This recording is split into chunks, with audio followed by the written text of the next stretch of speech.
SB news 24 TV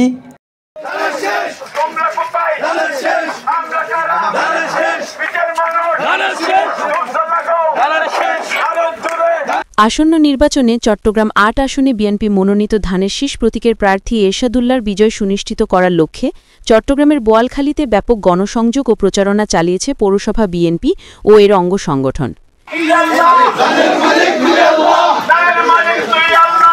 ২৩ রবিবার বিকেলে বোয়ালখালী পৌরসভার ৩ ও ৪ নং ওয়ার্ডে এই নির্বাচনী প্রচারণা অনুষ্ঠিত হয়।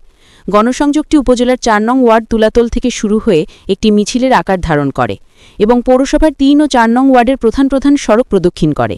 এ সময় দলীয় নেতাকর্মীরা সাধারণ মানুষের হাতে ধানের শীষের লিফলেট তুলে দেন এবং ধানের শীষে ভোট দেওয়ার জন্য উদ্যত্ত আহ্বান জানান।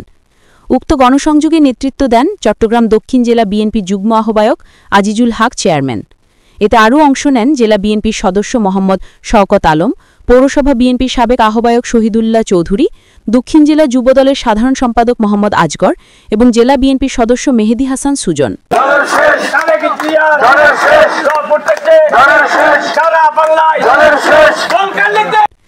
মিছিল ও গণসংযোগে অন্যান্যদের মধ্যে উপস্থিত ছিলেন উপজেলা বিএনপির সাবেক সদস্য সচিব নুরুল করিম নুরু, মহিলা দলের নেত্রী সাইদা আক্তার শেফু, পৌরসভা বিএনপির সাবেক সহসভাপতি কামাল উদ্দিন, উপজেলা শ্রমিক দলের সভাপতি আকরাম হোসেন দুলাল, পৌরসভা যুবদলের আহ্বায়ক মোহাম্মদ লোকমান, যুবদলের সাবেক সাধারণ সম্পাদক আবুল হাসেন মতি, সাবেক ছাত্রনেতা ইয়াসিন আলী, পৌরসভা শ্রমিক দলের সভাপতি কফিল উদ্দিন এবং পৌরসভা কৃষক দলের সভাপতি ইলিয়াস মনু।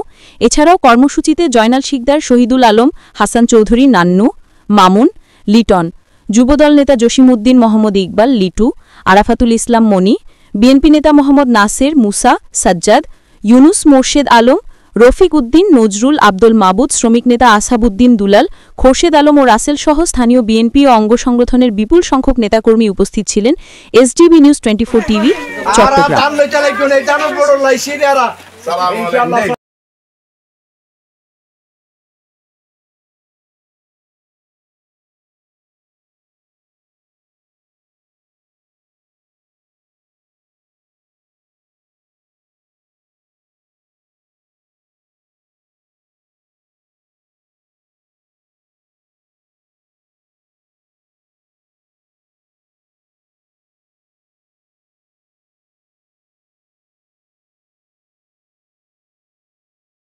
अच्छा आ रहा है ना